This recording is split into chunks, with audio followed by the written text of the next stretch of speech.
Welcome, everyone. We will be looking at chapter number 4, business structures, and that the impact it can have on performance management. It's an important chapter by and large because what you need to understand at the initial stage itself is that the way an organization is structured, how communication happens, how an organization or the elements within the organization coordinates with each other is very important, and it has a very strong link to performance management.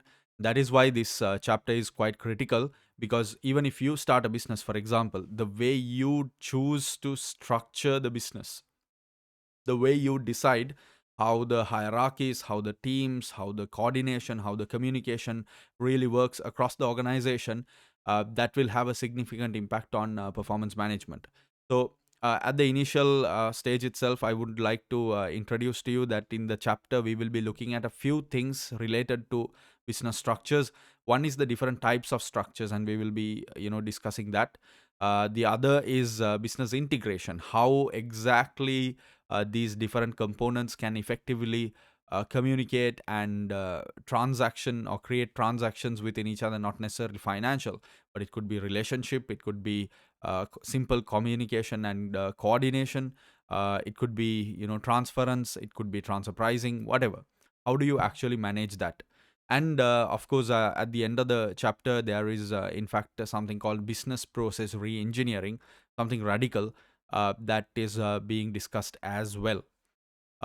Before I start, or before we move into the segment of different structures, actually something that I think we need to understand is the impact of a change in structure, culture, and strategy on performance management. And that's important because, see, as a business starts, maybe you start with two people or three people or five people. So, structure, culture, strategy, it's heavily dependent on the way you start the business, right?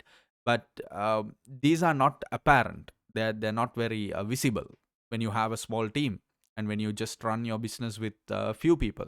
But as a business grows, it'll add more people to it. New people will be joining, and then starts to become apparent the different aspects of culture, the different aspect of strategy, and most importantly structure as well.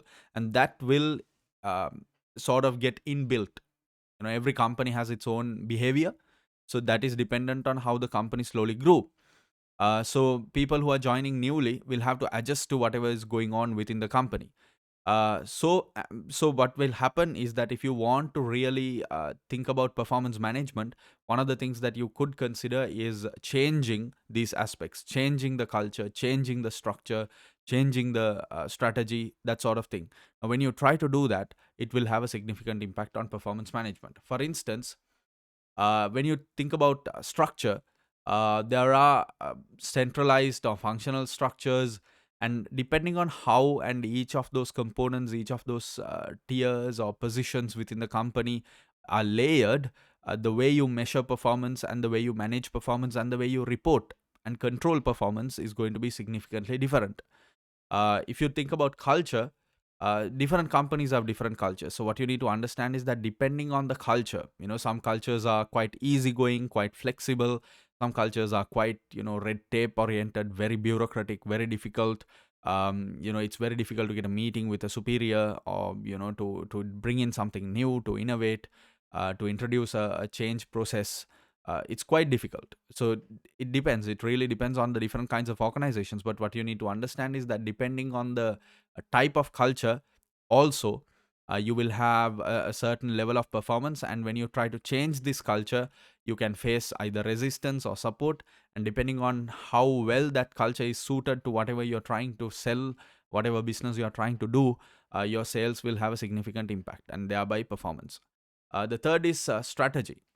Now, of course, strategy is something that we look at throughout APM, but in the context of the impact it can have on performance management, is that strategy is how you do things.